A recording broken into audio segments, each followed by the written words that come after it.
প্ৰথমতে সকলোকে আমাৰ এই ইউটিউব চেনেলটোলৈ নমস্কাৰ আৰু আজি আমি এটা ধুনীয়া ঠাইত যাই আছোঁ আৰু ক'ত যাই আছোঁ সেইটো চাবলৈ আপোনালোকে ভিডিঅ'টো স্কিপ নকৰাকৈ শেষলৈকে চাই থাকক তেন্তে বলক আমাৰ যাত্ৰা আৰম্ভ কৰোঁ বলক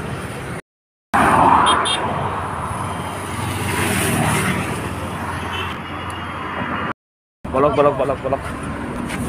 গাড়ী পুৰা ৰেডি ইমানো ৰেডি গাড়ী পুৰা ৰেডি বলক বলক ভিডিঅ'টো আৰম্ভ কৰোঁ যাব লাগে ধুনীয়া ঠাই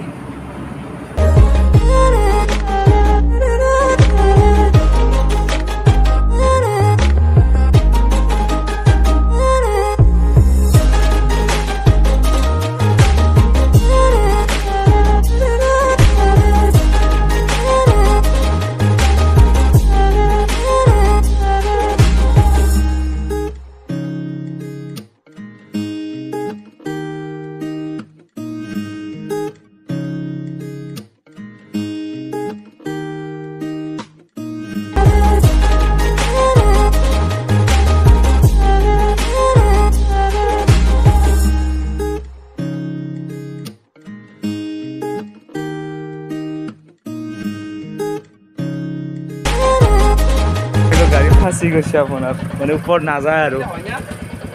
হয় হয় হয় হয়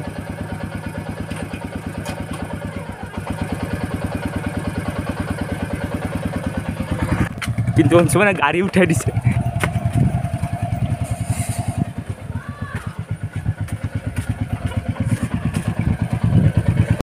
আৰু মানে আমি যিটো ঠাইত যাই আছোঁ সেইটো ঠাই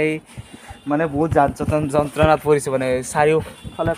পাহাৰে কিনে ৰাস্তাটো বিচাৰি পোৱা নাই এতিয়া অঞ্চল দেখা নাই এতিয়া ভাবিছোঁ কোনফালেৰে যাওঁ গুগল মেপত চাই লওঁ বাৰু চাওক পাৰে ব্ৰহ্মপুত্ৰৰ পাৰে আৰু ফাইনেলি আহি পালোঁ কৈ আছোঁ ক'ত আহি পালোঁ আৰু ফাইনেলি বহু অসুবিধা বুলি নহয় কিন্তু যিটো ৰাস্তা আমি বিচাৰি পোৱা নাছিলোঁ বহুত বেয়া ৰাস্তা আছিল আৰু ফাইনেলি আমি সেই প্ৰসিদ্ধ ঠাইখিনি আহি পালোঁ ব্ৰহ্মপুত্ৰৰ কাষতে আছে আৰু সেইটো হ'ল আপোনালোকক দেখাই আছোঁ আৰু সেইটোৱে হ'ল আপোনাৰ মানিকানেশ্বৰ দেৱালয় হয় মানিকানেশ্বৰ দেৱালয় আহিছোঁ আজি আমি আৰু এতিয়া আমি আপোনাক ইয়াৰে ভিতৰত দেখাই আছোঁ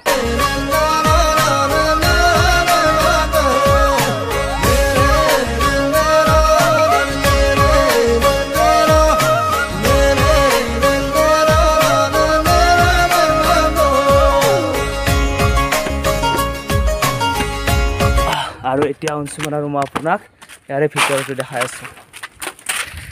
এয়াই হ'ল আপোনালোকৰ আগত বিশ্ব প্ৰসিদ্ধ মানিকানেশ্বৰ দেৱালয় এইটো এটা ধুনীয়া মন্দিৰ দেৱালয় ক্ষমা কৰিব দেৱালয় আৰু এতিয়া আপোনালোকক ইয়াৰে মই 360 ভিউটো দেখাই আছোঁ এই দেৱালয়খন কোনে নিৰ্মাণ কৰিছিল সেইটো ইয়াত আপোনালোকে ধুনীয়াকৈ লিখা আছে স্বৰ্গদেউ ৰাজেশ্বৰ সিংহই নিৰ্মাণ কৰিছিল আপোনালোকে পঢ়ি ল'ব আৰু এইখনে হ'ল আপোনালোকৰ আগত মানিকানেশ্বৰ দেৱালয় ধুনীয়া পৰিৱেশৰ মাজত আছে চাৰিওফালে পাহাৰ আৰু ইফালে ব্ৰহ্মপুত্ৰ নদীটো আছে যাৰ পৰা উমানন্দটো দেখা পায় সেইটো আপোনালোকক উমানন্দটো দেখাই আছোঁ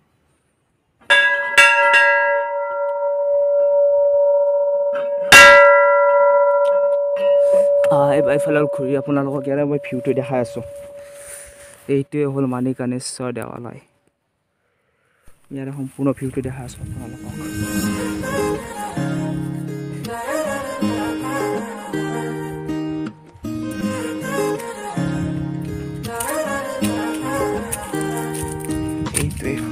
হিয়াৰ বাহিৰ সৰু হোৱানা সুৰেৰে দিয়ানা প্ৰেৰণা হিয়াৰে সাৱতী ৰোৱানা প্ৰেমৰ যুত বাসনা প্ৰেমৰ যুত বাসনা প্ৰেমৰ যুত বাসনা হিয়াৰ বাহিৰ সৰু হোৱানা সুৰেৰে দিয়ানা প্ৰেৰণা হিয়াৰে সাৱতী ৰোৱানা প্ৰেমৰ যুত বাসনা গীতেৰে সুৰেৰে হিয়াৰা বেগেৰে প্ৰণয়ৰ ছবি আঁকানা এইখনেই হ'ল মানিকানেশ্বৰ দেৱালয় এতিয়া ধুনীয়া এটা ভিউ দেখালোঁ আপোনালোকক আৰু এতিয়া ওচৰে পাঁজৰে ঘৰ আছে মানুহৰ আৰু এইটো ধুনীয়া এটা মন্দিৰ মন্দিৰটো এতিয়া বন্ধ হৈছে যোনজন দেও সেইজন গৈছে এতিয়া আমাৰ অহাত অলপ পলম হ'ল তথাপিও সেৱা এটা কৰি আমি যাওঁ আৰু গৈছিলোঁ এইটো দ্বীপ হ'ল আপোনাৰ ইয়াত আছে মানিকানেশ্বৰ দেৱালয় আৰু এই সেয়া হৈছে আপোনালোকৰ পৃথিৱীৰ আটাইতকৈ সৰু নদীদ্বীপ উমানন্দ আৰু উমানন্দৰ কাষেৰে এয়া ৰূপৱে গৈছে এয়া দেখিছেনে এয়া ৰূপৱে গৈছে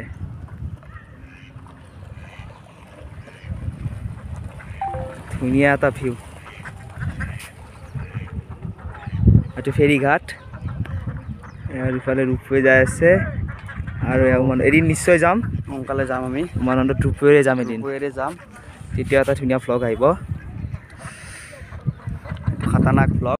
আৰু ভিডিঅ'টো আমি এইখিনিতে সমাপ্ত কৰিব ওলাইছোঁ আৰু ভিডিঅ'টো কেনেকুৱা পালে জনাব আৰু আপোনালোকে আহি চাওক মণিকণেশ্বৰ দেৱালয় বহুত ভাল হয়